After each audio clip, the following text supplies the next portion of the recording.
日本は外国人差別がある国だと思いますか？僕は日本にもうすぐ10年住んでいます。留学生として生活者としてです。正直に言います。差別はありました。ただし、差別がある国だということと、差別が多い国だということは全く別の話です。10年住んだ韓国人の僕は実際に何を経験したのか、冷静に整理します。今日はこの動画で5つ話します。まず1つ目、差別の定義。2つ目、僕自身の体験。3つ目、頻度の話。4つ目、周囲の事例。そして5つ目、僕なりの結論です。日本を下げるためじゃなくて、正しく知るための話というふうに認識ください。つ目、差別の定義をね。差別とは特定の集団に属しているという属性だけを理由に不当に不利益な扱いをするということです。合理性がなければ日本では違法になります。例えば、アフリカ国籍の人は貧乏だからお金を貸しませんよ。これは差別だと思います。一方で、性犯罪の前科がある人は女子校で採用されませんよ。これは合理性があり、差別ではないと思っております。ポイントは一般的に受け入れられる合理性というのがあるかどうかだと思っております。自分だけに通用する合理性とも違うと思っております。そして二つ目、僕が実際に受けた差別の話をします。僕がこれは差別だなと明確に感じたのは家の契約の時でした。不動産サイトから問い合わせをしました。返ってきたのは物件条件の話でも内見日程でもなく、名前からして外国籍の方ですよね。この物件は外国人 NG になっています。という内容でした。収入も職業も在籍大学も滞在歴、そして滞納歴の有無も何も一つ見られていない段階で名前を見ただけで外国籍ですね。外国籍は NG ですっていうところです。大家さんの気持ちですか？とってもわかります。外国人は文化や生活習慣が異なると思います。集合住宅で匂いや軽音、宗教上の問題が起きることもあると思います。実際、僕の周りでそういった問題で苦しんだ方もいました。最悪トラブルが起きた時に亡国に帰ってしまい、家賃を回収できないリスクもあると思います。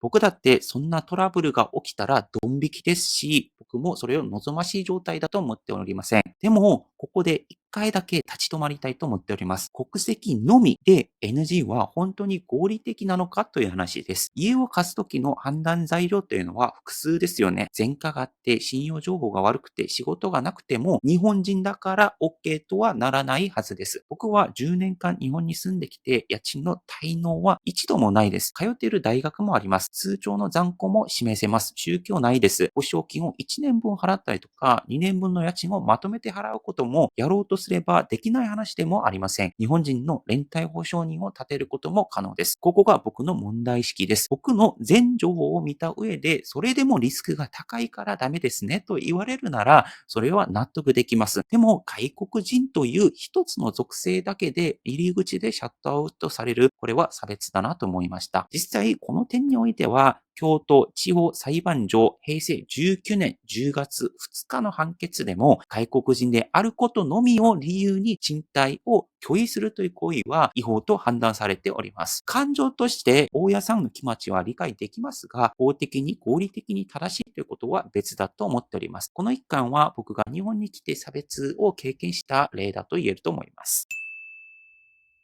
そして3つ目の話。じゃあ、10年住んで差別は何回あったのかという話です。今日の話で僕一番大事な部分だと思っております。日本は差別が多い国だったのかというところです。この話をするときに感情よりも先に確率で考えないといけないと思っております。僕は日本に約10年近く住んできました。学校、バイト、研究室、役所、病院、不動産、近所付き合い、SNS、草野球サークルなど数えきれないほど日本人と接点がありました。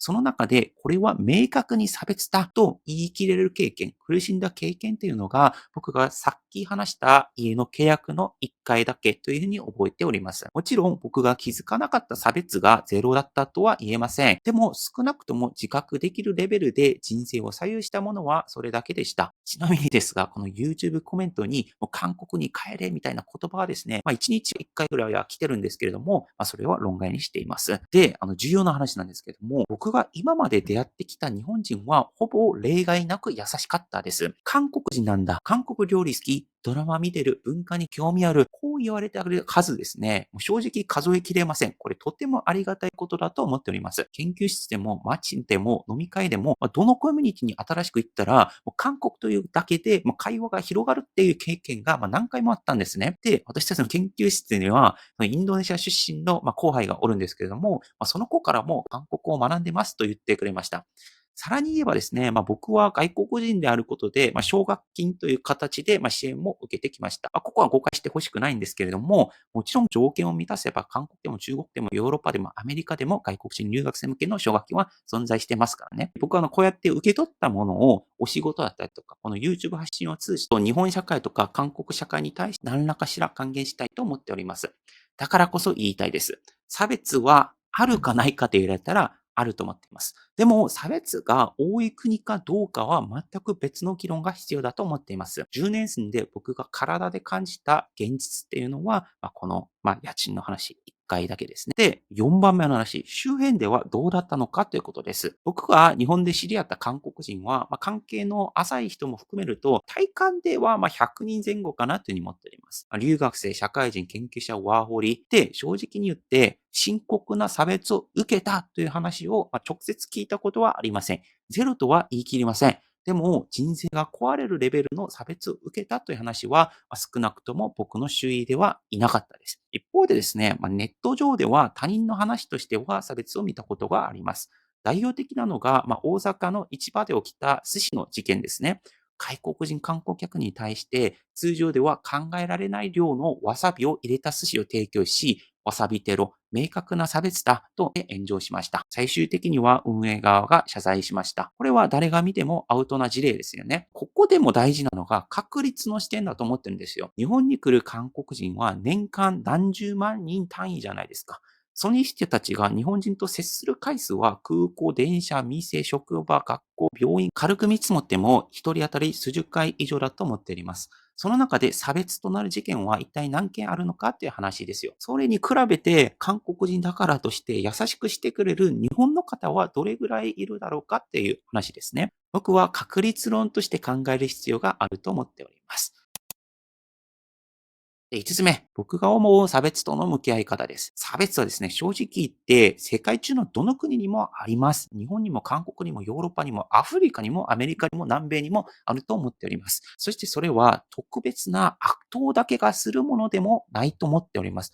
誰の中にも起こりうる話だと思ってるんですよ。人は無意識的に相手にラベルを貼る。この国籍はこういう傾向がある。この属性は危ない傾向がある。脳にとっては考えなくて済むから、それが楽だし、そっちが生理的にも望ましいというふうに思っております。以前 SNS でこんな投稿を見ました。私は韓国人でスタバで韓国語を話していたら、会計の時にレシートを見せてと強く言われた。普段日本語喋ってる時は聞かれないのに、これは差別ですかという内容を見たんですよ。でもその人はですね、別の投稿では、家を貸していますが、入居希望された人が中国人らしい、受け入れを断るべきかと相談していました。僕が差別怖いと思っております。この合理性のない差別が積み重なると、必ずブーメランになると思うんですよ。この性別はダメ、この職業はダメ、この国籍はダメ、この外見はダメ、このラベルを貼り付けていれば、やがて社会はラベルだらけの偏見と差別だけになります。そして忘れがちですが、あなた自身もいくつかのラベルを持っているはずです。必ずどこかの集団に属しているはずです。まずは日本人としてラベルを付けられていますよね。差別は、自分がやったらいつか必